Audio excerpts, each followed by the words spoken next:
Hey guys, how are you? Hope you're all doing very well. This afternoon I'm going to be doing another movie review. This movie is a horror film from Argentina, Spanish language English subs, released in the year 2016, directed by Gabriel Greco, and this film is called Hypersomnia. So Hypersomnia is about this woman. She's an actress and she's auditioning for a play. When she meets the director of this play, she's a little bit off guard because he's a little bit creepy, but he tells her what the play is about. Basically, it's about sex trafficking in Argentina. So she's very keen to get started, and this is where she starts to experience out-of-body experiences. So when she falls to sleep or something happens in this play, she is taken into a different world, and this different world takes place inside this sex house that is consists of a group of women who are sex slaves at the mercy of these sadistic owners. So the owners are basically taking care of them if they misbehave, basically in very, very horrific ways. And so this woman, when she's going between these worlds, she starts to suspect that maybe this play has something to do with it and she might be going insane. But whether or not that is the case, or if this play is actually a portal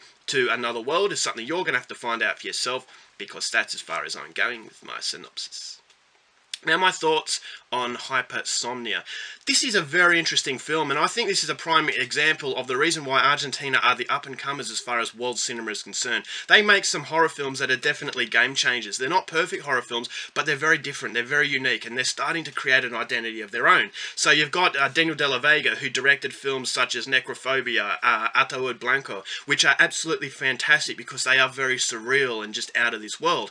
And you've got a whole host of other Argentinian horror films that I have reviewed that really set the bar as far as something unique, something creative. And in a world that is full of, people who aren't creative, I think you need to encourage places that are actually willing to create something of their own. So Argentina, I believe, are definitely the sleeping giants as far as this genre is concerned, and it's really exciting times if you are a fan of this type of stuff. So Gabriel Greco, he directed a film called Naturaleza Muerta. Now, I didn't like that film at all. I thought that it had a very interesting idea. It was about vegans in a world that was basically consumed by meat eating, which, Argentina is very famous for its meats, and that was a commentary on the meat eater, and it was taking it in a very entertaining way without really hitting you over the head with political messages. But I thought that movie was badly executed. So coming into Hypersomnia, I was willing to actually give this guy a chance to impress me, and maybe he'll redeem himself. And I will say, to some extent, this guy does redeem himself, because it's a much better film than Naturaleza Muerta, because I felt as though it really capitalised off the mistakes that film made. But having said that,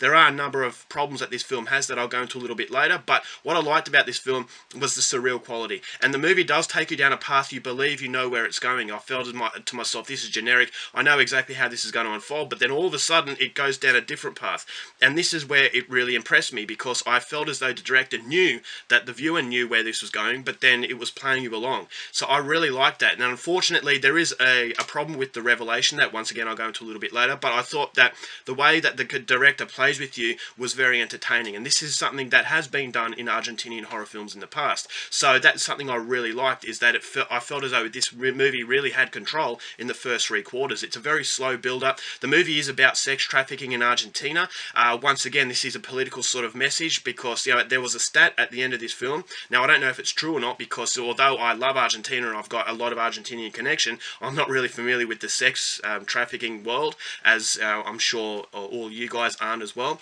But 1,000 people are saved in Argentina each year from sex traffickers. So that is a massive statistic, and it's a massive problem.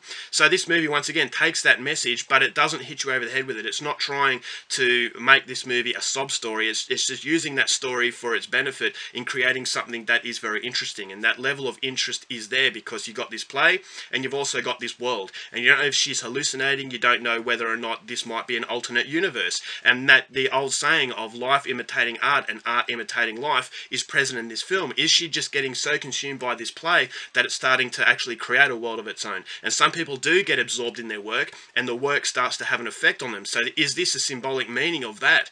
And so all these questions are raised to the point where I was very interested, and I really wanted to know how this movie would unfold. I thought the acting, now I do have a problem with the acting and the script, but I will say that every woman in this film was unbelievably attractive. Now, I'm biased once again, but the women, Latin American women, are amongst the most beautiful in the world, and this movie really does showcase this. This has got gratuitous nudity, and it's also got some pretty gratuitous violence as well, so it's everything you want from a stereotypical horror film, but it also has that element of surreal quality. Yeah, it felt like a Terry Gilliam film, where you've got this very distinct atmosphere in her present world, but then this other world, it felt like a nightmare. So once again, you're not sure whether or not this is actually an alternate universe or in fact it's a dream, because it has that dreamlike atmosphere to it. So the overall distinction between two different worlds was very contrasting, and when it comes together, it feels as though it's just a very surreal, mind-bending experience. I really like that. Unfortunately, although the production is very good, although the interest is there, I thought the last quarter of this movie was like a 1500 meter runner, in that you don't consume all your energy straight away. What you do is you pace yourself, but then at the last quarter of the race, you sprint to the line.